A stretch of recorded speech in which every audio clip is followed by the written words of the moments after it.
Good evening. This is the 18 WJTS News. I'm Charlotte Olson. Officials with the DuBois County Highway Department say that Old Huntingburg Road between Jasper and Huntingburg has now been officially reopened. Old Huntingburg and two other roadways were officially closed by the department on Monday morning due to flooding as a result of Sunday's morning storms. The storms did dump as much as 4 inches of rain into some parts of the county.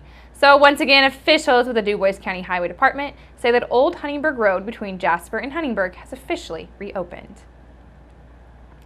Last night, the Huntingburg City Council was presented with the construction bids for the Market Street project. Scott Siefker with Taylor Siefker Williams Design Group recommendation that the council accepted the low bid from Jasper Lumber, which at a base came in at $3,230,000. However, including the alternate options and selected unit price elements, the bid total is $3,965,970. A bid that is higher than the initial estimated cost. However, the issue presented the council with the need to make adjustments to budget applications along with a modification to a grant received from the Office of Community and Rural Affairs.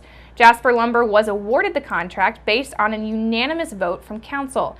Conditionally, based on the release of funds from OCRA, originally the city received $1.7 million, with $1.4 million designated from the Market Street project and $300,000 designated for the future project of the Senior Citizen Center. With the latest development, the council voted with the assistance of Region's 15 representative Lisa Galehausen to do a grant modification. The modification would adjust it so that the full amount of $1.7 million goes to the Market Street.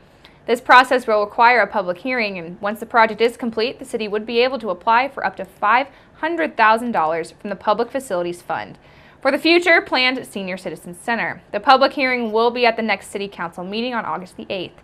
Now, the primary funding sources from a local standpoint is being allocated from TIF and the Economic Development Income Tax Fund, also known as an EDIT.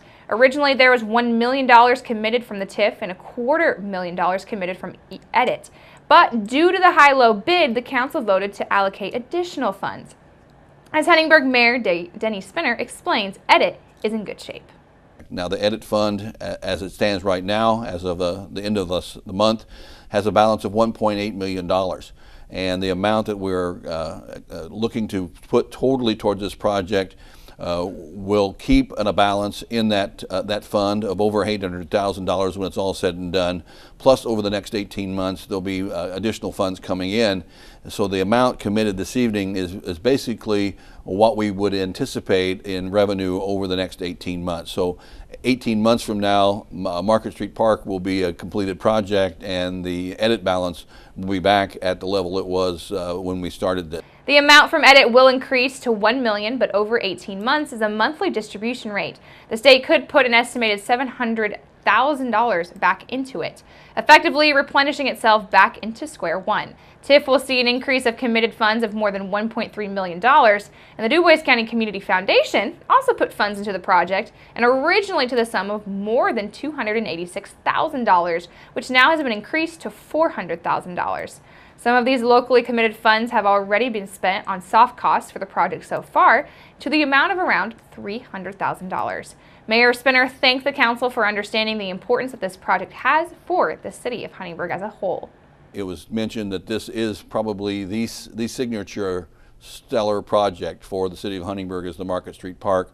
It's had total community involvement from the very beginning, and the council sees this as a very vital project to the efforts that we have to raise Huntingburg up to that stellar level. And I'm very pleased to have their support, and the community will see a project that will be transformational for our downtown and continue to bring visitors and to Huntingburg as well as a place for our own citizens to enjoy for a long, long time.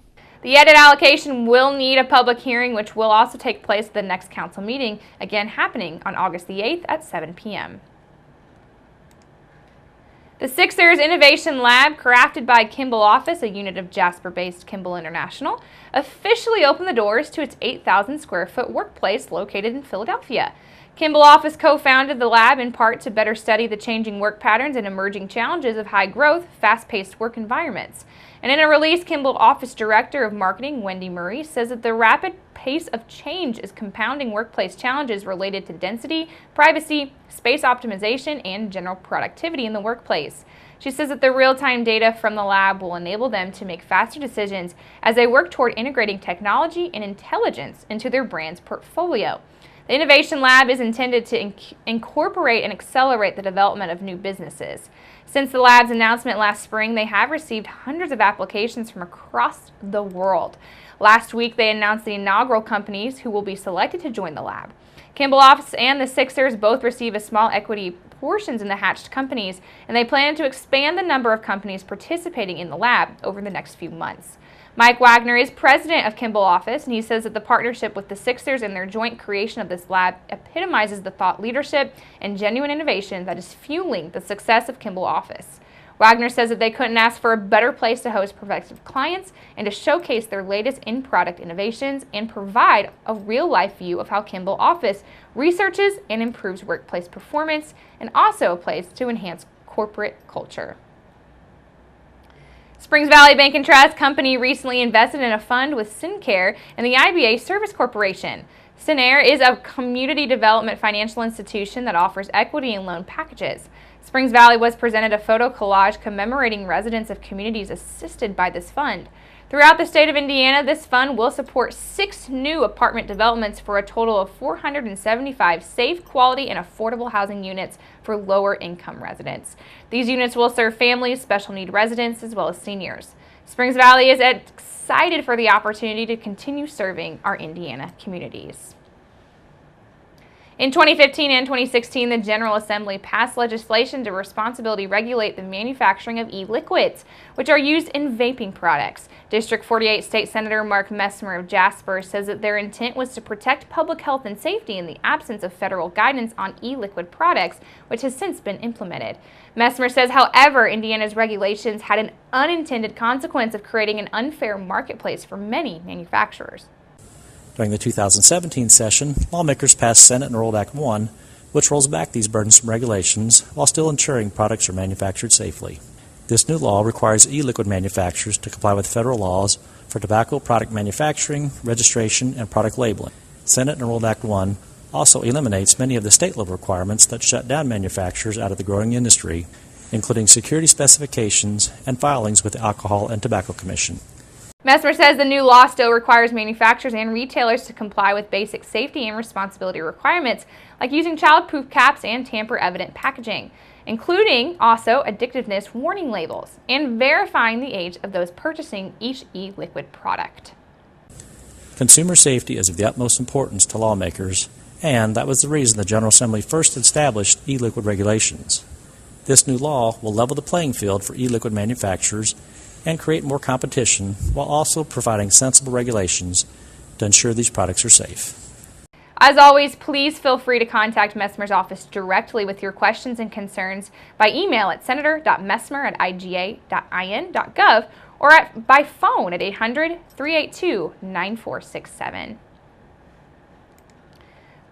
Bruce Clickenbeard of Freelandville and his wife Sally have been married for 53 years, but that's just the tip of the Clickenbeard family's memorial iceberg.